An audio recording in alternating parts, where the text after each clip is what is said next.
Cape Verde is an archipelago, or like a string of 10 islands off the west coast of Africa. So if you go to like the westernmost tip of Africa, about 400 miles to the west into the Atlantic Ocean are these tiny islands. And so it's in the middle of nowhere, and sometimes planes and boats stop there to refuel. But other than that, it's just sort of no man's land in terms of everything, you know? But the Portuguese settled there, and so they brought Catholicism with them, and they brought Africans there too, and so those cultures just sort of blended. And so everyone there is Christian. The only people I met that weren't Christian were, you know, a few Muslims that came from Africa and a few like atheists or Protestants that came from Europe. But like overwhelmingly, like just Catholic or Christian, you know. The mission has been its own mission. First of all, it was part of the Portugal South mission for a long time, but it's been its own mission for at least 15 years, if I'm right, or maybe like 10 years.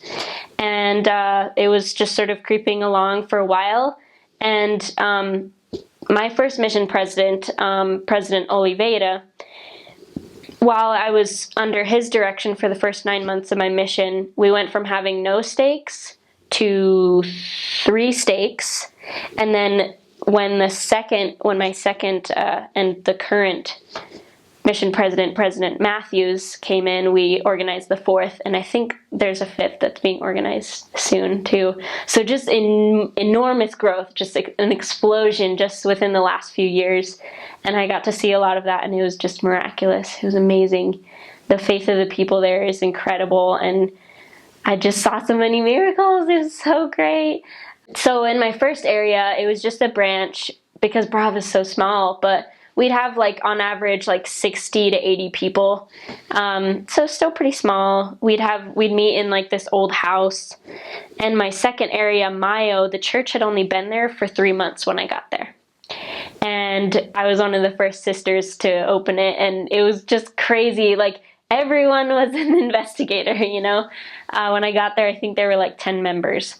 Mayo was very Catholic. It's like they made the plaza of the main city like around the Catholic cathedral.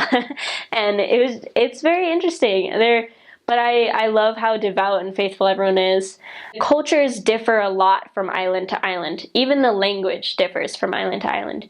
So Portuguese is the official national language, but they have this thing that they call Creole, which is like a Portuguese African blend. And the northern islands have one sort of dialect that differs from island to island, and the southern islands have one that differs from island to island. So you can sort of tell where somebody's from by the way they talk, sort of like America, you know, different accents, different words a little bit. It's super interesting and also really hard to get used to. Every time I'd be transferred, I'm like, oh my gosh, I have to learn this new way of speaking, but it never took long. It was really fun. The word of wisdom is not too bad. I feel like a lot of people don't smoke as much as you might expect just because it's expensive and they know it's bad. A lot of people drink, but it's not too hard most of the time to get them to commit to stop. There is some alcoholism issues, but that's like any other culture. But in terms of the law of chastity and getting married, super hard, because almost without exception in Cape Verde, the people that are married are people that have been really devout in the Catholic Church. And so it's almost impossible to find people that are already married. And when you do, you get all excited, and then you find out they're super, super devout in another religion, and you're like, The struggle, I think, is mostly with money, with getting married, because it's sort of expensive to get married, and they're convinced that you have to have like a huge party, and so that's something that hangs them up sometimes. But I was able to witness one family of mine that we taught get married, and it was awesome because so many of the members chipped in and helped, and it was a really modest affair, but just super, super fun. So yeah, it's hard, but don't get discouraged because the gospel is about families, so it's the most important thing. besides that, there's a few doctrinal things, like people definitely believe in the Trinity. They don't believe in like a God that has like a body. They believe like, oh, God's within me, so I don't need to go to church. Like I have God in my heart and I can just worship in my home. And like a lot of people think that way. It's pretty normal. So it's pretty hard to convince them that, yeah, we need church so that we can help other people, so we can learn from the Spirit, we can take the sacrament, all those things. Just getting them to commit at all. They're sort of a really like relaxed culture, and so they don't always feel that sense of urgency. So it's really important to like be urgent and also like really believe in them. Like believe in them, and like it says in Preach My Gospel, if they don't follow through, be super disappointed, almost devastated, because they need to know that they're missing something so important, and they've never heard of anything like that before, and so it's going to take some getting used to. But if you're consistent with teaching them in that way, then yeah, they'll progress.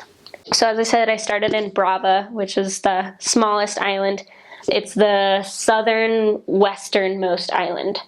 And then from there, I went to Mayo, which was like newly opened. And that's the southern easternmost island. And then from there, so I served 6 months in each area. From there, I went to Sal, which is the northern easternmost island. And Sal it's like the tourist attraction of like all of Cabo Verde, because it has a city called Santa Maria, which is like right on the beach, and just like the most perfect white sandy beaches. You can imagine how tempting that was as a missionary. Like, oh, so tantalizing! I can't even touch it. But yeah, every once in a while we'd get to go there, and it was just beautiful, so very beautiful. But there was a lot more commerce in Sal. I'd say the main trade of Brava was like cattlery and like gardening. Mayo was like carpentry and fishing.